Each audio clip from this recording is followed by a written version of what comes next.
Di antara riuh pelabuhan Tanjung Priok pada era 1980-an, di tengah lalu lalang kapal-kapal besar dan padatnya pemukiman warga, Jakarta Utara menyimpan sebuah memori kelam, sebuah luka sejarah yang hingga kini belum sepenuhnya sembuh. Pada tanggal 12 September tahun 1984, wilayah yang sibuk ini menjadi saksi bisu dari salah satu tragedi kemanusiaan terbesar di era Orde Baru. Sebuah peristiwa yang akan selamanya dikenal sebagai tragedi Tanjung Priok. Sejarah hari itu tidak hanya tercatat dengan tinta, tapi juga dengan air mata dan darah, mengubah lanskap sosial dan politik Indonesia selamanya. Semua bermula dari sebuah insiden yang tampak sederhana di sebuah masjid kecil di lorong pada Tanjung Priok. Awalnya, suasana pengajian berjalan damai seperti biasa. Namun, ketegangan mulai muncul ketika tersebar kabar mengenai sebuah pamflet keagamaan yang menjadi sumber perdebatan. Insiden ini memicu kedatangan aparat keamanan. Menurut kesaksian warga, tindakan aparat saat itu dianggap tidak menghormati kesucian tempat ibadah. Sebuah percikan api kecil yang kemudian menyulut kemarahan yang lebih besar di tengah masyarakat.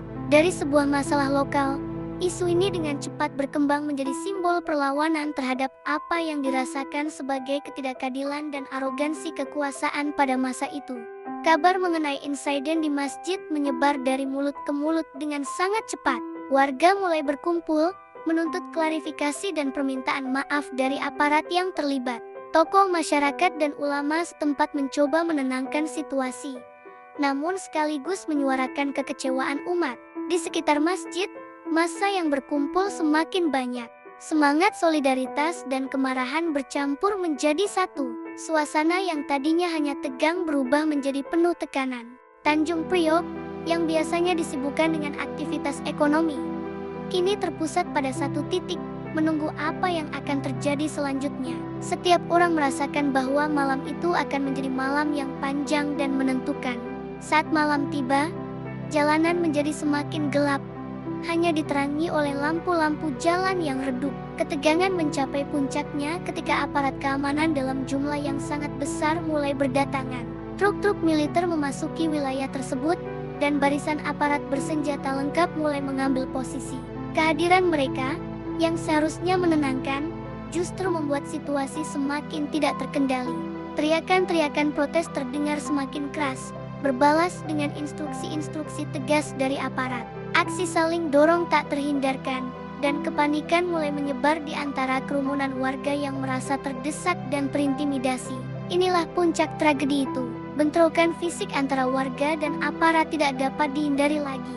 Dalam hitungan menit, suasana damai berubah menjadi kekacauan total. Suara tembakan tiba-tiba memecah keheningan malam, diikuti oleh teriakan histeris. Masyarakat yang panik berlarian tanpa arah, mencoba menyelamatkan diri ke ganggang sempit dan rumah-rumah penduduk. Asap gas air mata memenuhi udara, membuat mata perih dan napas sesak. Banyak korban berjatuhan malam itu. Namun, hingga hari ini, angka resmi jumlah korban yang dikeluarkan pemerintah dan versi yang diyakini oleh masyarakat serta para saksi mata masih sangat berbeda, menjadi salah satu bagian paling kontroversial dari sejarah ini. Keesokan paginya, Tanjung Priok terbangun dalam lautan duka. Jalanan yang semalam menjadi arena bentrokan kini porak-poranda, sisa-sisa ban yang dibakar, batu-batu, dan serpihan lainnya berserakan di mana-mana. Masjid yang menjadi pusat perkumpulan kini tampak kosong dan hening. Isak tangis terdengar dari rumah-rumah warga. Banyak keluarga dengan cemas mencari anggota keluarga mereka yang tidak pulang semalaman.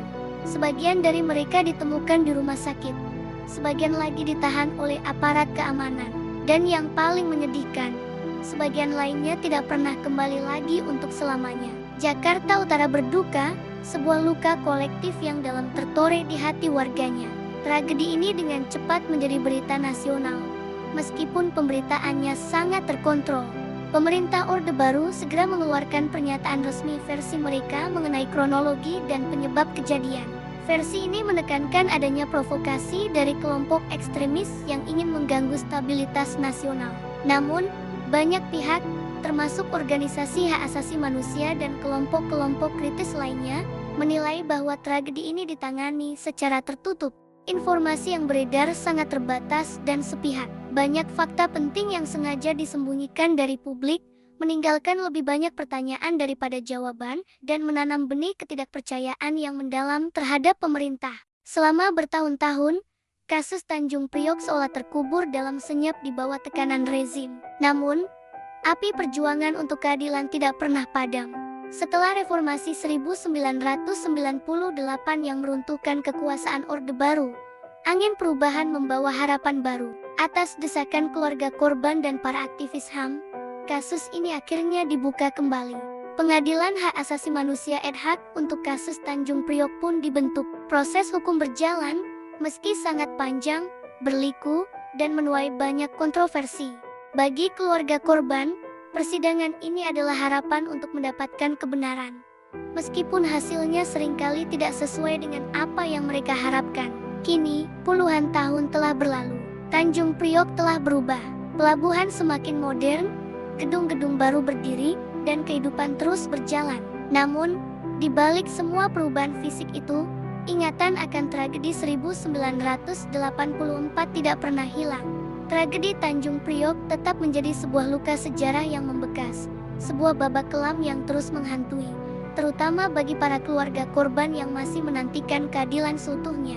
Peristiwa ini menjadi pengingat pahit tentang betapa mahalnya harga sebuah kebebasan dan betapa rapuhnya hak asasi manusia saat berhadapan dengan kekuasaan yang represif.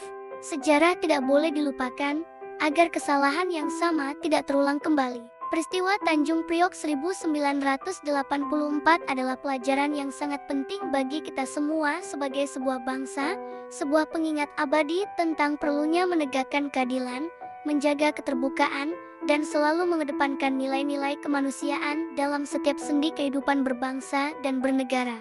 Terima kasih sudah menyimak. Jangan lupa subscribe untuk terus mengenang dan belajar dari sejarah.